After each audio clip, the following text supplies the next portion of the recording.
Welcome to KTV. పిల్లల మనసు అందమైన తోట. అందులో పూసే పూలు వారి ప్రశ్నలు. ఎందుకు, ఎలా, ఏమిటి అన్న సందేహాలే వారి భవిష్యత్తుకు పునాది వేస్తాయి. ఆ పునాదిని బలంగా నిర్మించాల్సిన బాధ్యత తల్లిదండ్రులు, టీచర్లది. ఈ మధ్యకాలంలో ఆ బాధ్యత నిర్లక్ష్యానికి గురవుతుంది. దానికి 1, 2 కాదు, ఎన్నో కారణాలు. పాఠశాలలో సిలబస్ భారం, ఇంట్లో అమ్మా నాన్నలకు పనుల ఒత్తిడి, మిగిలే కాస్త సమయం ఫోన్లకు అంకితం కావడం, ఇవన్నీ పిల్లల నోరు మూయిస్తున్నాయి.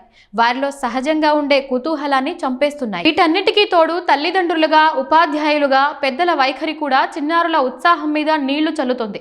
ప్రశ్నలు అడిగే పిల్లల్ని తలనొప్పిగా భావించేవారు ఎక్కువయ్యారు. క్వశ్చన్ బ్యాంక్ అని, ఎన్సైక్లోపీడియా అని పేర్లు పెడుతున్నారు. వారి ఎదురుగానే సమాధానం ఇవ్వడానికి నిరాసక్తత ప్రదర్శిస్తున్నారు.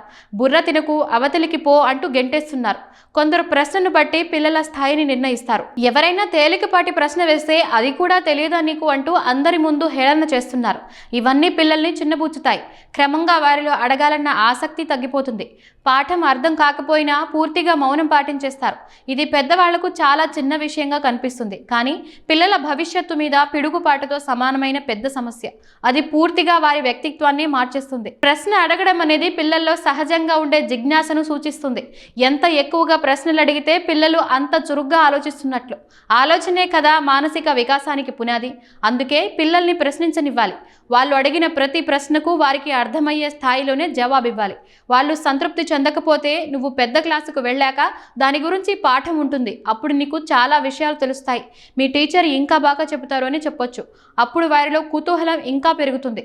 తమ సందేహాలకు సమాధానాలు పాఠాల్లో ఉంటాయన్న విషయం తెలిసి చదువు మీద ఆసక్తి పెరుగుతుంది. ఒక్కోసారి వాళ్ళు అడిగే ప్రశ్నలకు పెద్దల దగ్గర సమాధానం ఉండదు. అప్పుడు నిజాయితీగా ఇది నాకు తెలియదు నాన్న, మర్చిపోయినట్లున్నా, పుస్తకంలో చదివి చెబుతా అని చెప్పారనుకోండి. తెలియదని ఒప్పుకోవడంలో తప్పు లేదని, పెద్దలు కూడా నేర్చుకుంటూ ఉంటారని, నేర్చుకుంటే ఎవరేది అడిగినా చెప్పగలుగుతామని, ఇలా చాలా విషయాలు వారికి తెలుస్తాయి. స్కూల్లో టీచర్లు కూడా రోజు పాఠం చెప్పాక ఒక 10 నిమిషాలు ప్రశ్న సమయం కేటాయించి పిల్లల్లో ప్రశ్నించే అలవాటును ప్రోత్సహించాలి. ఎందుకంటే ప్రశ్నించడమే అభివృద్ధికి మొదటి మెట్టు.